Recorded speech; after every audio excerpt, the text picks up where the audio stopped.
আমরা বলেছি বাংলাদেশের যে দুইটি রাজনৈতিক দল, একটি সরকারে আছে, ক্ষমতায় আছে বিএনপি, আর বিরোধী দলে আছে জামাতে ইসলামী, নীতিগতভাবে বা ঐতিহাসিকভাবে এই দুইটি রাজনৈতিক দলই সংস্কার বিরোধী রাজনৈতিক দল হিসেবে অভিহিত করতে চাই আমরা। কারণ আপনারা দেখেছেন যে 2001 সালে যখন বিএনপি ক্ষমতায় আসে তার আগে তারা যে নির্বাচনী প্রতিশ্রুতি দিয়েছিল, ইশতেহার দিয়েছিল, সেইখানে তারা 32 দফা কর্মসূচি বা প্রতিশ্রুতি বা সংস্কার প্রস্তাব জাতির সামনে তারা উপস্থাপন করেছিল। যেমন তার মধ্যে ছিল প্রধানমন্ত্রী, মন্ত্রী কিংবা তাদের যারা সংসদ সদস্য হবেন তাদের আয় ব্যয়ের হিসাব জনসম্মুখে প্রকাশ করবেন।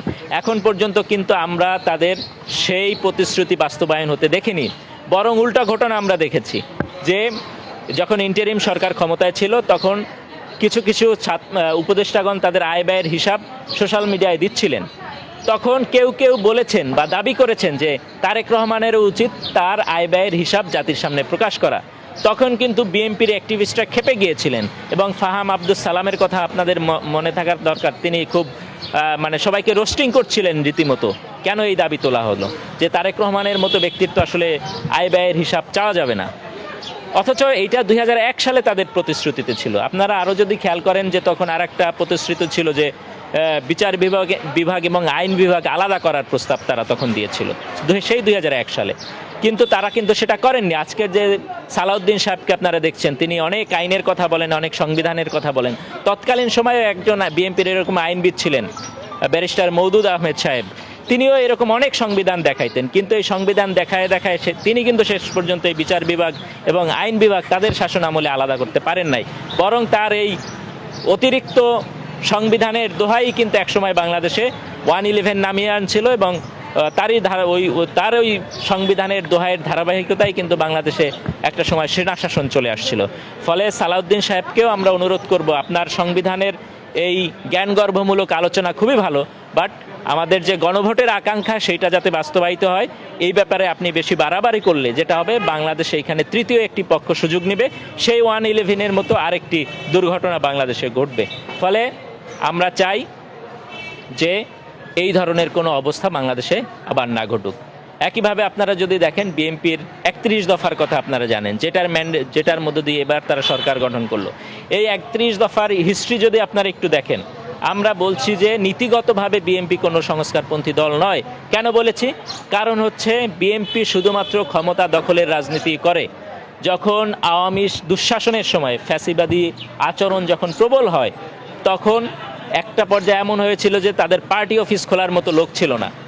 মাঝে মাঝে রিজভী সাহেব খুলতেন, তাও বাইরে থেকে গেটে তালা আটকায় দিয়ে, মাঝে মাঝে তাকেও খুঁজে পাওয়া যেত না। সেই দুর্দিনে অনেক বিএনপির নেতাকর্মীরা আজকে যারা হম্বিতম্বি করছেন তারা আত্মগোপনে চলে গিয়েছিলেন, অনেকে আতাত করেছিলেন আওয়ামী লীগের নেতাকর্মীদের সাথে।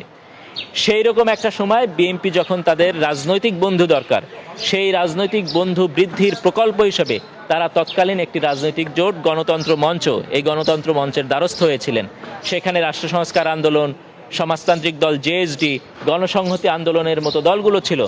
তখন তারা বলেছে আমরা তো শুধুমাত্র বিএনপির যে রাষ্ট্র ক্ষমতা দখলের রাজনীতি, এই রাজনীতির অংশ হিসাবে আমরা বিএনপির সাথে যুগপৎ আন্দোলনে যেতে পারবো না। সেই প্রেক্ষিতে বিএনপি তাদের অনুকূল্য এবং তাদেরকে সাথে পাওয়ার স্বার্থে তৎকালীন সময় এই গণতন্ত্র মঞ্চের যে দলগুলো আছে তাদের সাথে মিলে একটি কমিটি গঠন করে সমঝোতার ভিত্তিতে কিন্তু এই 31 দফা তারা এইখান থেকেই মূল রসদটা তারা নিয়েছিল। অর্থাৎ আমরা বলছি নীতিগতভাবে বিএনপি কিন্তু এই সংস্কারের পক্ষে ছিল না, বরং একটি বাস্তবতার মধ্যে পড়ে, একটি খুব কঠিন বাস্তবতার মধ্যে পড়ে তারা এই 31 দফা বা সংস্কারের রাজনীতি তারা অ্যাডাপ্ট করেছিল। কিন্তু আজকে দেখেন, যখন আবার তারা সরকারে আসলো, এখন আবার সংস্কারের রাজনীতি নিয়ে তারা নানা ধোঁয়াশাপূর্ণ কথাবার্তা বলছে। তারা গণভোটের ম্যান্ডেটকে অস্বীকার করছে। তারা বিভিন্ন অধ্যাদেশ যেগুলো খুবই গুরুত্বপূর্ণ, যেমন ধরেন গুমের যে অধ্যাদেশটা তারা বাতিল করতে চাচ্ছে কার্যত, অথচ এখন পর্যন্ত তাদের যেই গুরুত্বপূর্ণ নেতা ইলিয়াস আলী গুম হয়ে গেল, তার স্ত্রী এখন সংসদে আছেন, কিন্তু তিনিও কিন্তু এই গুম অধ্যাদেশ যে বাতিল হয়ে যাচ্ছেন এটা নিয়ে কথা বলছেন না। কিংবা যে মায়ের ডাক এই গুম নিয়ে কাজ করার জন্য বাংলাদেশ না শুধু ইন্টারন্যাশনালি বিখ্যাত হয়ে উঠেছিল।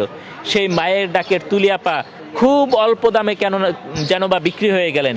একটি সংসদ সদস্য পদে নির্বাচন করেছেন, জিতেও আসতে পারেননি, কিন্তু তিনি কার্যত এখন চুপ হয়ে গেছেন। ফলে এইগুলোর বেসিসে আমরা বলতে চাই, নীতিগতভাবে বিএনপি হইল একটা ক্ষমতায় যাওয়ার দল, ক্ষমতা দখলের দল। তারা কিন্তু সংস্কারপন্থী দল না।